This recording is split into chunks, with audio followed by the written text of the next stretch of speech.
फैसल वाडा साहब जो हैं वो कल काशिफ अब्बासी साहब के शो के अंदर आए हुए थे। उन्होंने कहा कि इलेक्शन को पीआईए की फ्लाइट से मंसूब कर चुका हूं। पता चला है कि जहाज का एक इंजन स्टार्ट हो गया है, दूसरे पर काम चल रहा है। ये बता सकता हूं कि इलेक्शन में कितने लोग हारने वाले हैं। नून लीग की इलेक्शन में 80 से भी कम नशिस्तें होंगी। हुकूमत 8-10 माह चलेगी तो नून लीग और पीपीपी साथ नहीं बैठेंगे। आसिफ जरदारी के बगैर हुकूमत चलना मुश्किल काम हो जाएगा। आसिफ जरदारी की प्रेसिडेंसी में तस्वीरें लगती नजर आ रही हैं। बहुत पहले कह चुका हूं कि पीडीएम 2 हुकूमत बनेगी। हुकूमत जिस चीज़ से बननी है धागे से भी कच्ची डोर होगी।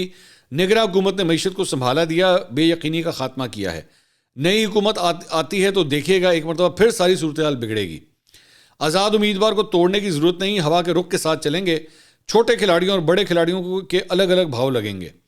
आसिफ जरदारी ने कहा, मेरा बेटा और आप जैसे जवान लोग हैं, मुल्क आगे चलाएं। खलाई मखलूक तो नवाज शरीफ का बयानिया था, उनको भी क्लीन चिट मिल गई है। आने वाले दिनों में पीपल्स पार्टी का बयानिया भी देख लें।